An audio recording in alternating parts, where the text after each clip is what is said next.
envolvendo, por exemplo, café, cigarro, o álcool, o tabagismo, ajuda a disparar o bruxismo.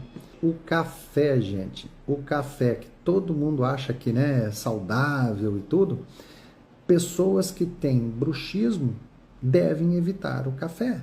Distúrbio do sono, pessoas que não dormem direito. Ah, e eu pergunto muitas vezes para as pessoas assim, tá, e você dorme direito? Ah, durmo legal pra caramba e tal. Aí quando vê, fala assim, não, mas eu ronco. Então não dorme direito não, tá? Porque quem tem ronco pode ter apneia do sono. A apneia também pode provocar o bruxismo. Refluxo gastroesofágico, e aqui eu faço um adendo, cuidado para as pessoas que adoram aquele omeprazol da vida, ele é um veneno. E para quem quer caminhar para o Alzheimer, continua tomando omeprazol, tá?